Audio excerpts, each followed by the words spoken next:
வணக்கம் மக்களே. 2026 சட்டமன்ற தேர்தலுக்கு இன்னும் சில மாதம் மட்டுமே இருக்கு. ஆனா இப்போவே அரசியல் களம் ஒரு போர்க்களமா மாறி இருக்கு. ஏன் தெரியுமா? வெறும் ஓட்டுக்காக மட்டும் இல்லை, உங்க வீட்டு பட்ஜெட்டை மாற்ற போகும் ஒரு பண யுத்தமா தொடங்கி விட்டது. ஒரு பக்கம் தமிழக அரசு குடும்ப தலைவிக்கு வழங்கிய 5000 ஒரு மிகப்பெரிய சாதனையா பேசுது.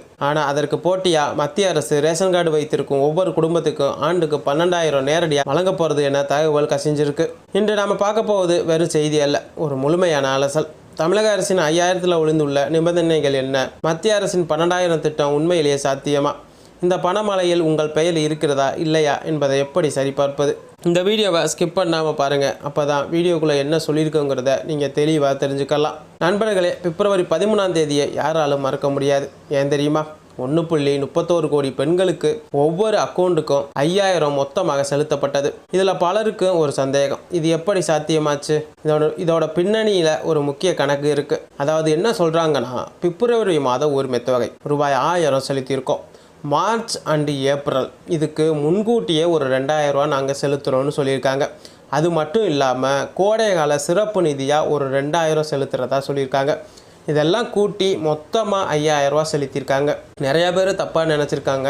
பிப்ரவரி மாதத்துக்கு மட்டும் நமக்கு 5000 வந்திருக்குன்னு தவறாக நினைக்கிறீங்க. அவங்க தெளிவாக என்ன சொல்லியிருக்காங்கன்னா, பிப்ரவரி மாத உரிமை தொகை 1000மும், மார்ச் ஏப்ரல் முன்கூட்டியே ஒரு 2000மும், கோடைக்கால சிறப்பு நிதியாக ஒரு 2000, இதெல்லாம் மொத்தமாக கூட்டி 5000 கொடுத்துருக்கிறதா சொல்கிறாங்க. ஆனால் இங்கே தான் ஒரு சிக்கல் இருக்கிறது. இந்த தொகை ஏற்கனவே உரிமை தொகை பெற்றவர்களுக்கு மட்டுமே வழங்கப்பட்டுள்ளது. இதை பார்த்துட்டு லட்சக்கணக்கான மக்கள் என்ன சொல்கிறாங்க தெரியுமா? புதிய ரேஷன் கார்டை நாங்கள் இப்போ உடனே வாங்க போகிறோம், அப்போ எங்களுக்கு அடுத்த மாதத்துலேருந்து பணம் வருமானு கேட்குறீங்க. அதுக்கு தான் தமிழக அரசு ஒன்று செஞ்சுருக்கு. தமிழக அரசு தற்போது புதிய விண்ணப்பங்களுக்கான சர்வரை முடக்கியிருக்காங்க. 2026 தேர்தலுக்கு முன்னால் ஒரு முறை மட்டுமே இந்த விண்டோ திறக்கப்படும் என எதிர்பார்க்கப்படுகிறது. அதனால் வதந்திகளை நம்பி இடைத்தரகர்கள் யார்கிட்டையும் நீங்கள் காசு கொடுத்து ஏமாந்துடாதீங்க. சர்வர் திறந்ததும் நானே உங்களுக்கு முதல்ல அப்டேட் தரேன். இப்போ காலத்தில் நிறைய இடத்துல இதே மாதிரி தான் நடக்குது. அரசு சலுகைகளை பெற்றுத்தரேன்னு சொல்லிட்டு இடைத்தரகர்கள்ட்ட பணத்தை கொடுத்து நிறையா பேர் ஏமாந்துறீங்க. அதனால் அதெல்லாம் தவிர்த்துருங்க. இடைத்தரகர்னு சொல்லிட்டு அரசு பதிவேட்டில் எந்த ஒரு இதுவுமே கிடையாது. அதனால் இந்த மாதிரி தவறுகளை யாரும் செய்ய வேணாம். இப்போ புதுசாக கோரிக்கைகள் என்னென்ன வந்திருக்குன்னு பார்ப்போம். அரசியலில் சமத்துவம் என்பது மிக முக்கியம். இப்போது எழுந்துள்ள மிகப்பெரிய கேள்வி இதுதான். தமிழகத்தில் உள்ள 2.2 கோடி ரேஷன் கார்டுகளில் வெறும் 1.3 கோடி பேருக்கு தான் கோடைக்கால நிதி கொடுத்துருக்காங்க. இதனால் மக்கள் என்ன சொல்கிறாங்க தெரியுமா? அப்போ மீதமுள்ள 90 லட்சம் குடும்பங்களுக்கு, அதாவது அரசு ஊழியர்கள் அல்லாத, வசதி வாய்ப்பு இல்லாத, ஆனால் ஏதோ ஒரு சிறு காரணத்துக்காக உரிமை தொகை மறுக்கப்பட்டவர்கள் இப்போது போர்க்கொடி தூக்கியிருக்காங்க.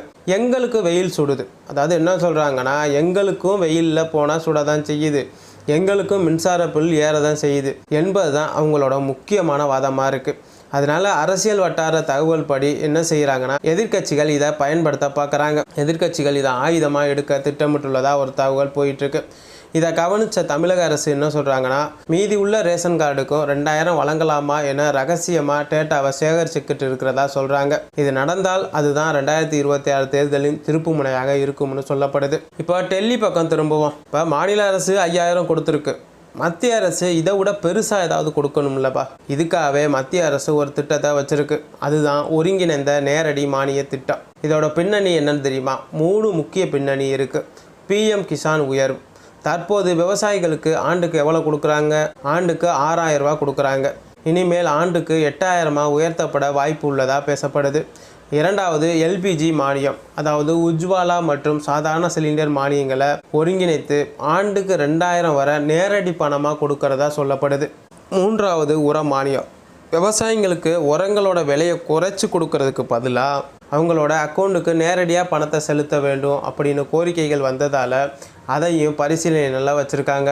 இவை அனைத்தையும் கூட்டி பார்த்தா ஒரு குடும்பத்துக்கு ஆண்டுக்கு சராசரியாக 12000 வரை கிடைக்கும். இது தமிழக உரிமை தொகைக்கு ஒரு பெரிய சவாலாக இருக்கும். தேர்தலுக்கு ஒரு மாதத்திற்கு முன்பு இந்த அறிவிப்பு வர வாய்ப்புள்ளது.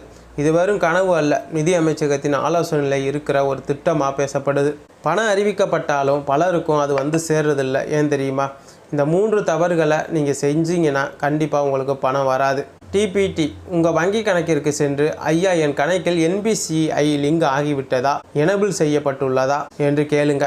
இது இல்லை என்றால் அரசு எவ்வளவு கோடி அனுப்பினாலும் உங்கள் கணக்கிற்கு பணம் வராது. இரண்டாவது, EKYC கட்டாயம். பிஎம் கிசான் பயன்பெறுபவர்கள் உடனடியாக உங்கள் மொபைல் ஃபேஸ் ஆர்டி ஆப் மூலம் முகத்தை ஸ்கேன் செய்து இகேஒய்சி முடியுங்க. இதுதான் 12,000 திட்டத்தோட முக்கிய சாவியாக பேசப்படுது.